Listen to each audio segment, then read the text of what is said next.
Nous étions sur Hulk Hogan, la légende. Hulk Hogan, l'acteur raté, parce qu'on peut parler de loupé pour sa carrière à Hollywood, le peu qu'il a pu faire. Il y a La aussi transition. une série télé, il y a beaucoup de trucs qui sont sortis direct en DVD. Et on peut faire un petit point là-dessus, peut-être, et aussi pour Alors oui, mieux.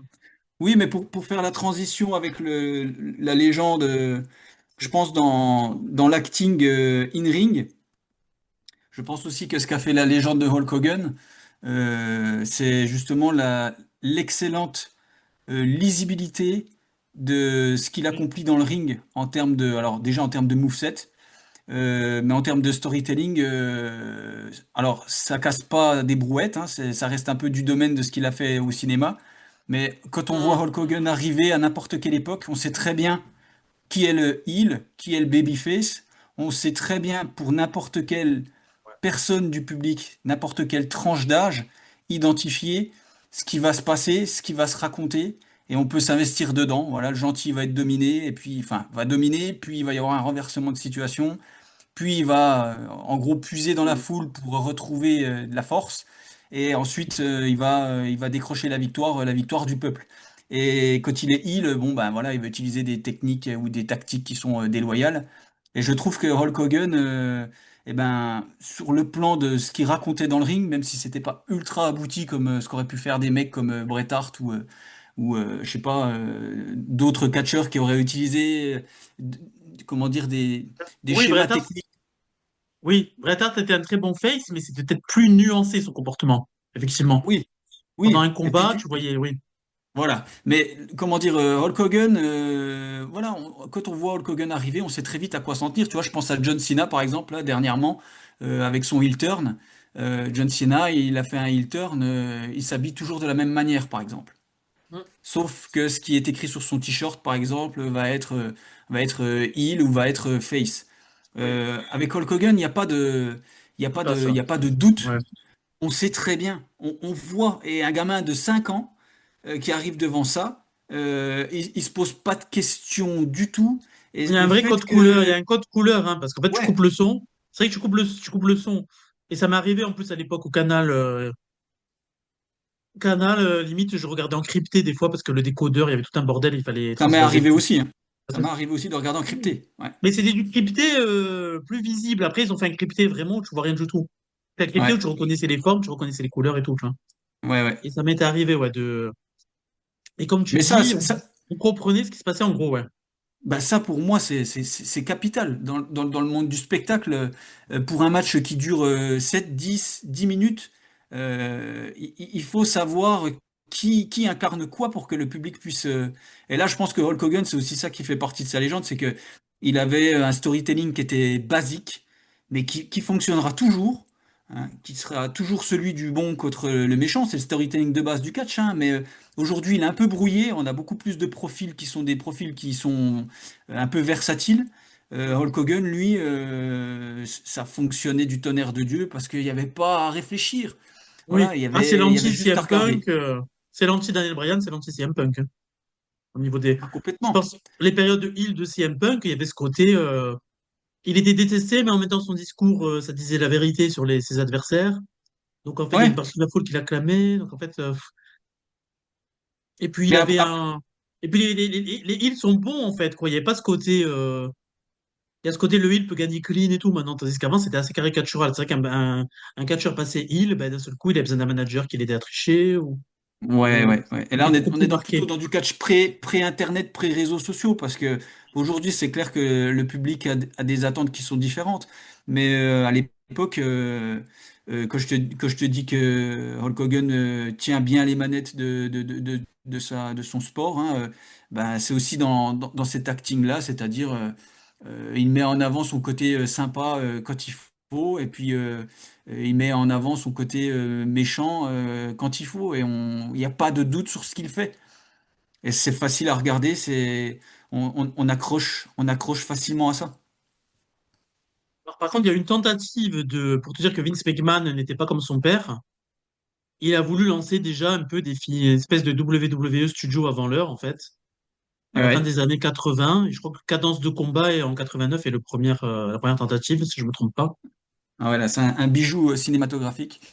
il est chroniqué dans Nanarland, c'est assez bien fait. D'ailleurs, il y a une très belle biographie de Hulk Hogan dans Nanarland. Ouais. Il parle pas que de ses rôles à Moi, l'écran, je, quoi. Donc, moi, je l'ai acheté à l'époque. Je sais pas toi, mais moi, quand j'étais gamin, j'ai acheté Cadence de ouais, combat. je l'avais loué et je crois qu'on se faisait prêter le magnétoscope par un voisin parce qu'on n'avait pas encore de magnétoscope, ouais. Et puis c'est Et du alors, genre t'en as de. pensé quoi? Et puis tu sais, ah bah après ce petit, tu comprends rien, quoi. Ce petit, c'est un chef-d'œuvre, quoi. Ah ouais? Ah, tu vois, j'avais plus de chuchotes que toi, moi. Ouais, j'avais 7 ans, 7 8 ans, tu vois. Ouais, mais moi aussi. Mais en fait, moi, mon ressenti, Mais bon, après, c'était, j'ai vu des tournois, j'ai vu Bloodsport et Kickboxer avec Van Damme, c'était quand même un peu plus travaillé, quoi. ah bah oui, là, certes, mais voilà, moi j'étais très déçu parce que j'attendais beaucoup de catch et de catch un peu comme ce que nous a montré le Real de Rocky 3, hein, c'est-à-dire mettre en avant des prises, mettre en avant la puissance des catcheurs. Et en fait, là, on a l'impression que ces deux brutes écervelés qui se rentrent dedans en grognant et qui font rien, qui se bagarrent, qui catchent pas. Un En tout cas, qui font du catch, mais qui font du catch qui est, on va dire, peu abouti. peu orthodoxe, si j'ose dire. Ouais, en fait, c'est un règlement de compte là où finalement les mecs ne s'arrangent pas. C'est-à-dire que c'est même pas du catch, puisque les deux protagonistes règlent leur compte en direct, alors que ils sont censés catcher, c'est-à-dire qu'ils sont censés coopérer. Mais là, on voit que la WWF avait mis le paquet sur ce film, hein, parce qu'en fait, ils ont adapté les storylines. Donc, Et la c'était le règne. production. On parlait tout à l'heure du règne de Randy Savage qui passait en second plan malgré qu'il était champion. Et ben, du coup, il était en match en équipe avec Hogan, Mhm. euh, etc. Tu vois. Non, c'est Beefcake, pardon, non, je confonds. C'est Beefcake, parce qu'on est en 89, donc il est déjà passé, Randy Savage. C'est Brutus Beefcake qui est en équipe avec Hogan, qui est promu main eventer, du coup, comme ça, du néant, pour affronter Zeus et Savage. Et Savage, il est en équipe avec Zeus, qui n'était même pas un catcheur, hein, qui était le méchant dans ce film. Et ils font Ouais. main event de SummerSlam. Et il y a même un show où ils font un espèce de double programme où ils diffusent le film dans la salle. Et après, sur le ring, ils font le 2 Ils font le contre 2. match. Ouais, Enfin, où ouais. ils font le match Hogan contre Zeus. Mais même Et en là, termes de production, le film est, on sent qu'il y a des moyens, hein. On sent que voilà, l'aréna qu'ils ont créé, enfin le ring, etc. On sent qu'il y a de l'argent, hein. Il y a des scènes où il y a beaucoup de monde, des scènes où il y a, il me semble, dans des bars avec des mecs qui se battent, un peu comme des, je sais pas, qui font un peu des combats clandestins. Enfin, c'est assez varié. C'est pas hyper abouti en termes d'écriture, mais en termes d'argent investi pour avoir des scènes qui ont un certain éclat, même si c'est triste hein, finalement en termes de recherche. Il y a de l'argent pour essayer de faire quelque chose, quoi. c'est tourné à la comédie, vraiment. Ouais, voilà, c'est la comédie. Et, C'est la comédie avec le fameux même, passage où Hulk empoigne des mecs, il les fracasse dans un parking, et puis il y en a un qui se fait dessus, et Hulk Hogan qui renifle ça comme un chien, et qui fait des grognements de dégoût. Tu vois ça, t'as 8 ans, même si t'as 8 ans, t'hallucines, tu te dis, mais... alors, on ne sait pas à quel point le doublage français. Est-ce que le doublage français s'est fait plaisir ou est-ce que l'original. Oh, ça devait être. Faudrait le voir en VO, mais bon, à mon avis, c'est pas guère mieux. Et il va Ouais, quand ouais. même, il va jamais avoir de rôle important, quoi, finalement. Les gens Ben non. ils vont retenir presque plus la série Caraïbes Offshore qui a une seule saison, Ouais. où il fait des aventures improbables sur un bateau. Là, c'est un ancien de l'US Navy qui a des missions. Là aussi, ce sera avec des caméos de catcheurs aussi par-ci par-là. Je crois que Sting apparaît, il y a Bruce Beefcake, il y a quelques catcheurs Ouais. qui apparaissent dans la série. Et au cinéma, il sera toujours de. Alors qu'en fait, il est quand même imposé comme quelqu'un de la culture pop. Je pense que quand il fait une apparition de 30 secondes dans Gremlins 2, ben, du coup, c'est réussi parce que il est là que en tant que Hulk Hogan et on n'attend rien d'autre de lui. Ça suffit. Hmm. Et en fait, quand il fait Monsieur Nounou, ben, on dit pourquoi ça, quoi, dans les Trois Ninjas ou les Ninja Voilà, contre-attaque ou je après, sais pas quoi, enfin. là aussi un peu le rôle qu'il a auprès des enfants, c'est-à-dire ce rôle un peu de modèle, comment dire, de grand frère ou de grand oncle, je sais pas comment dire ça, mais c'est aussi la figure rassurante pour les enfants. Du coup, il passe très bien dans les comédies un peu, un peu stéréotypées avec une recherche scénaristique qui tient sur un post-it, mais qui est là pour avoir quelques scènes sympas, drôles ou attendrissantes. Et ça va jamais chercher loin, quoi. Il a jamais eu de véritable rôle où un rôle de composition où il avait Oui, c'est ça. à jouer Mm. quelqu'un d'autre que lui-même. Ah, il a pas fait son chat au pantin, ça c'est sûr, hein, comme on dit dans Non. le milieu du cinéma. Ouais. Et je pense à quelque chose, parce qu'on n'en a pas parlé pendant la biographie, ou à propos du surjeu d'Hogan. Donc, moi, j'ai cette séquence que j'adore quand Sting lui envoie en paquet cadeau sa tête, en fait, très bien faite, hein, la tête reproduite, et il fait des grimaces de terreur. C'est tellement surjoué quoi, que tu peux que adhérer. Ouais. Et on lui a quand même fait faire aussi ce truc horrible du premier Nitro de 1999. Kevin Nash à Starrcade quelques semaines ou quelques jours avant. Il vient de mettre fin quand même au règne impressionnant de Goldberg. Goldberg qui est, en tout cas à l'antenne, voilà, a été vendu comme invaincu, plus d'un an et demi invaincu. Donc Nash met un terme à ça, bon évidemment avec triche et tout, mais bon, peu importe. Et Hogan, je crois, à ce moment-là, n'était plus à l'antenne aussi depuis quelques mois. Retour le soir de... Il présente ça comme un... Parce que la NWO était divisée en deux à l'époque, enfin c'est un bordel. Et donc il est promu direct à un match pour le titre contre Nash. Et Nash, en fait, se couche. Il se couche, mais là, pour le coup, c'était prévu, hein, c'est pas comme un an après avec Jeff Jarrett. Le Finger Poke of Et Doom. Finger Poke of, voilà, ce sera connu comme le Finger Poke of Doom, avec derrière Hogan le couvre, voilà, et ils sont tous, et je parlais de son surjeu, et là, ils sont morts de rire. Mais franchement, c'est à voir. Non, mais c'est à voir, quoi. Ils se font un fou rire, mais même Nash, quoi, limite content d'avoir cédé la ceinture comme ça.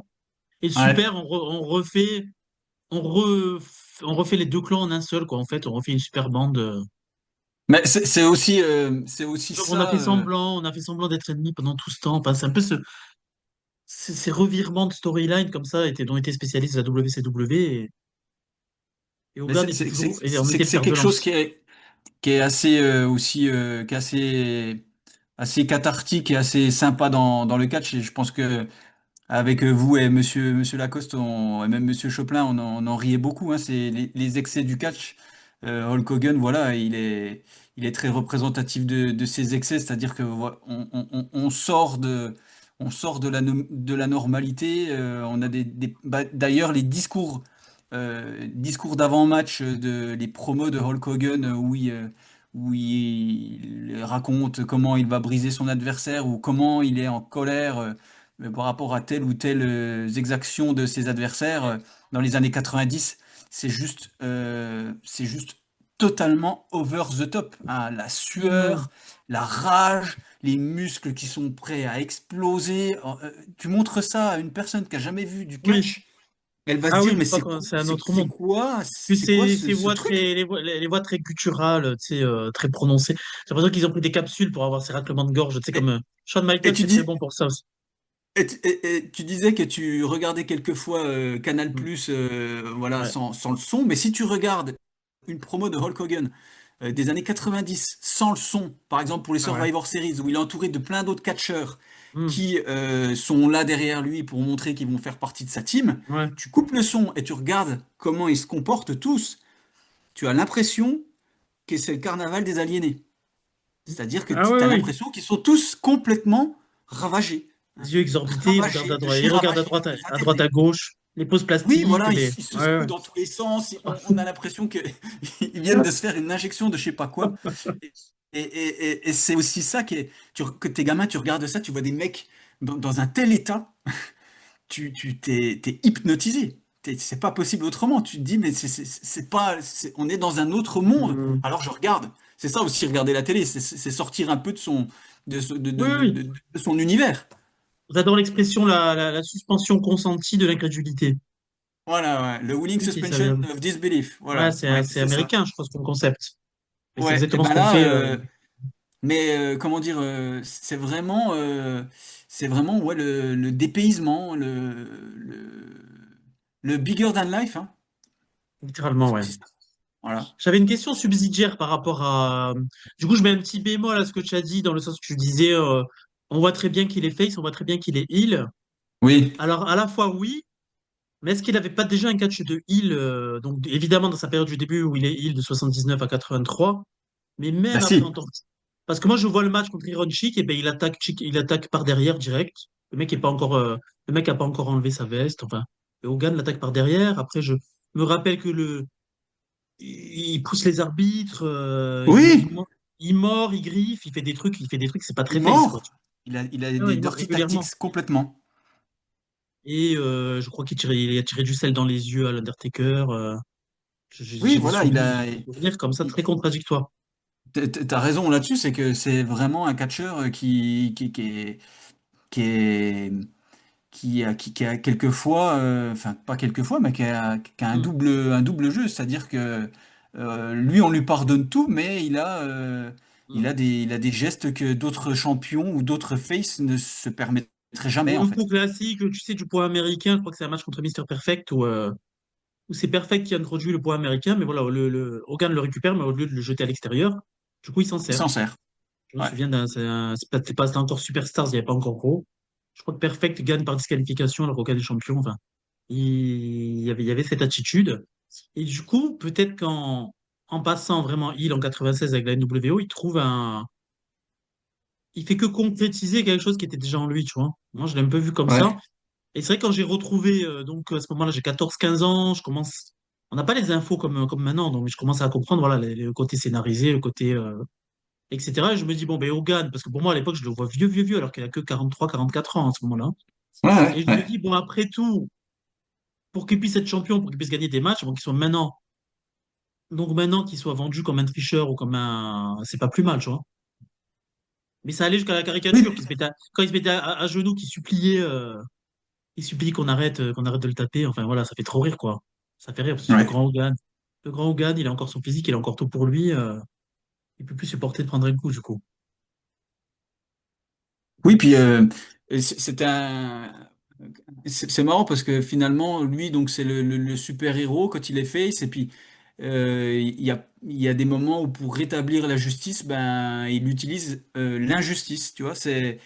Et puis si on fait un parallèle avec sa carrière, même si c'est peut-être pas le moment que tu avais choisi, Ouais. là encore, pour bien paraître en pay-per-view dans les weeklies, ben, pour être finalement le mec intouchable à la télé, ben, dans les coulisses, je suis désolé, mais Hulk Hogan ne brille pas du tout par sa réputation. Alors, on peut pas le juger puisqu'on ne l'a pas fréquenté, mais de Non, il y a des tout ce qui se dit anecdotes quand sur même lui, assez parlantes. Ouais.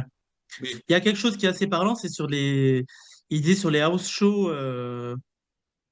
ou sur des, je sais que ça, c'est des cartes, c'était pas des pay-per-view, mais c'était quand même des événements assez importants, et qui n'étaient pas télévisés. Alors, ça fait quand c'était pas télévisé, il- moi, je sais que j'avais archivé les cartes et je m'étonnais de voir que le match de Hogan était en premier. Il n'était pas en ouais, main event, ouais, tu vois, par exemple. Mais ouais, parce que ouais. c'était pas voué à avoir une diffusion nationale, donc c'était des shows, une diffusion locale et tout. Et donc, apparemment, donc il faisait pression pour après aller sortir. Après, il se cassait, quoi. Il attendait pas il regardait pas les matchs des autres et tout. Alors, bah, ouais, Il allait se bourrer la gueule, il allait faire la fête. Il s'est demandé à passer en premier, en fait. et comment dire, quand Au j'ai écouté mépris de toute logique. Au mépris de toute cette logique, interview finalement. cette interview de Nick Patrick dont je te parlais là, il disait que bah, Hulk Hogan il avait un vestiaire à part, d'une part. Et puis j'écoutais un extrait d'interview de Chris Benoit à Off the Record de Bill Langsberg, une émission, un talk show dans lequel les catcheurs se livraient au jeu des questions-réponses de manière très personnelle. Chris Benoit, quand il a gagné le titre en 2004 à WrestleMania 20, il passe sur le plateau de Bill Landsberg et il explique voilà quelle est sa relation avec Hulk Hogan et il dit qu'il l'a jamais trop fréquenté et que il l'a jamais trop apprécié Hulk Hogan parce que pour lui Hulk Hogan ne montre pas l'exemple, c'est-à-dire que lui il explique que quand il a gagné le championnat poids lourd à WrestleMania 20, il s'est mis en tête qu'il fallait qu'il aille au vestiaire, enfin que dans les vestiaires il soit exemplaire, qu'il aille à la rencontre des catcheurs qui montre finalement la voie aux autres et c'est jamais quelque chose qu'il a vu chez Hogan. Hogan n'a jamais fait ça, il n'a jamais été comment dire, un mec qui s'investissait dans la vie du groupe, j'ai envie de dire. Un peu un jouisseur égoïste, quoi. Et puis ça se traduit, c'est marrant parce qu'il a fait des Dream Team régulièrement. Il a fait des associations avec Ultimate Warrior, on l'a dit, avec Randy Savage, Brutus Beefcake, et finalement, ils lui ont fait un pseudo-règne de champion par équipe qu'en 2002. C'est-à-dire tout ce temps, il n'y a pas eu ces phases comme beaucoup de catcheurs ont connu, où ils sont d'abord champions par équipe, champions intercontinental, et voilà, Hmm. lui, il touchait pas au milieu de carte, au titre secondaire et tout, tu vois. Ouais, ouais. Ni, ni servir de strapontin pour un autre catcheur, pour le passer de mid-carder à main eventer, Il était c'est vraiment, quand même. voilà, vraiment. Vraiment à part. Alors après, c'est marrant parce que je sais pas comment les choses ont changé pour lui, mais par exemple dans la biographie de Bret Hart, je me souviens que Bret Hart, avant WrestleMania 9, présente sa relation avec Hulk Hogan comme assez bonne, hein. En fait, ils sont Hmm. peut-être, je sais pas s'il dit ami, hein, peut-être qu'il dit ami, mais il a quand même pas mal de respect pour Hulk Hogan et j'ai l'impression qu'il tolère le fait que Hulk Hogan soit un peu à part, Ouais, mais dès qu'il s'agit finalement de laisser la place aux autres, ce qui aurait dû être le cas pour Bret Hart, de l'avis oui. de nombreux catcheurs, puis de nombreux fans et puis de nombreux observateurs, ben voilà, il a jugé que, ben, encore une fois, Bret Hart n'était pas prêt, il vendait pas assez, il n'était pas voilà, dans les critères physiques Ouais. qui convenaient à Hulk Hogan et voilà, ça marchait pas pour lui, quoi. Ça marchait pas pour lui et du coup, il n'était pas prêt à jouer le jeu pour les autres, quoi, à faire le Ouais. job. Alors qu'il allait de toute façon partir de la fédération, c'est ça qui. Ça fait partie des Oui, choses en qui lui sont. plus. Quelque part, Et puis, il sabote des bonnes storylines, parce que finalement, ça finit en queue de. Beaucoup de départs en queue de poisson, quoi. King of the Ring 93, mais Bash at the Beach à la WCW en 2000. puis il a un contrôle, TNA. c'est des périodes où il a un contrôle créatif, donc il a quand même la main mise sur ce qui peut être fait, comme Bret Hart, quand Bret Hart a vécu le Montréal Screwjob, il avait le contrôle créatif et il aurait dû pouvoir s'arranger avec son Oui. patron, avec Vince McMahon, pour arriver à un accord sur les conditions de sa perte du titre, hein, parce qu'il n'était pas du tout contre le fait de perdre le titre. Bah, Hulk Hogan, il avait le contrôle créatif, mais ça n'a jamais, enfin, ça a rarement abouti à des trucs Mm. chouettes et mémorables. Il y a eu contre Goldberg Oui. sur un show, voilà, on va dire sur un weekly, hein, c'est ça, sa Mais je défaite crois que contre justement, Goldberg. je crois qu'il voulait pas perdre en pay-per-view, quoi. C'est ça aussi le paradoxal, Voilà. quoi. Alors, il y en a plusieurs des Du coup, catcheurs qui n'ont pas voulu perdre en pay-per-view, hein. ils ont rushé le règne de Goldberg qui venait à peine d'être champion US. Ils ont rushé pour qu'il devienne champion du monde en ayant combattu deux fois dans la soirée. Bon, après, il a vendu, oui, ce soir-là, en l'occurrence, Hogan, il a vendu quand même, hein. Mais d'une certaine manière, il a quand même perdu, je pense, pas mal d'argent. Puis je pense que Hulk Hogan, dans le fond, il a aussi perdu pas mal d'occasions d'avoir euh, encore plus de matchs mémorables et de matchs, on va dire, cultes. Il aurait pu en avoir encore plus. Il a déjà une carrière qui est incroyable, mais il avait encore, il avait encore la possibilité d'être